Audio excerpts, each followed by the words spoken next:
One of the National Book Award finalists for nonfiction is T.J. Stiles, author of The First Tycoon. Mr. Stiles, if you could tell us just a little bit about your book to start. Well, it's a portrait of the life of Cornelius Vanderbilt, who was known as the Commodore, who lived from 1794, during the presidency of George Washington, until 1877, after he had made deals with John D. Rockefeller personally.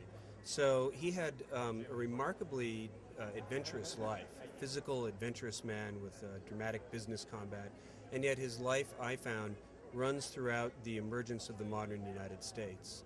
And so in my book I tried to do justice to both sides of his story, the dramatic events and the storytelling that could be brought out from that, and then also the larger questions about how our modern nation came into being. What brought you to Vanderbilt? Well, my last book was a biography of Jesse James, last rebel of the Civil War. And as I looked at the question of whether Jesse James really was a anti-railroad Robin Hood, as American folklore would have it, I did an examination of the railroad system and the financial system. And I really became fascinated in this side of American history.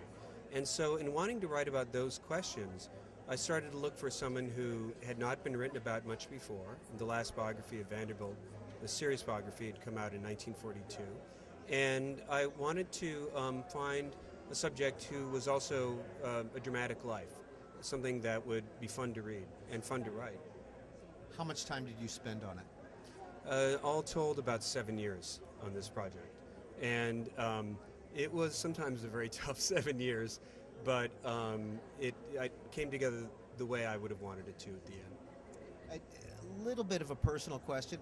Did you have a contract before you started working on this, or did you start working on it first? Well, the answer is sort of yes and no, in that I definitely get a contract before I start properly researching and writing a book. But of course, to get a contract is a matter of preparing a book proposal, sometimes putting together a sample chapter. So there's actually quite a bit of research and thinking about the subject that occurs before the contract is issued. But then, a year or two, or in this case, 6 years, followed after I got the contract before it was actually published. Who submitted your book for nomination? Oh, I believe it was the publisher, Alfred A. Knopf. And they are delighted, and I'm extremely delighted myself. I'm incredibly honored. So how did you find out, and what was your reaction when you got nominated? Well, I was at home, and I had just finished changing my 2-year-old son's diapers. And the phone rang, and the caller ID said National Book, and it cut off the rest. And I thought, no. Well, maybe it's somebody raising money for something. And it was the executive director of the National Book Foundation informing me, and I was completely flabbergasted. And, of course, honored and delighted as well. Congratulations on your nomination.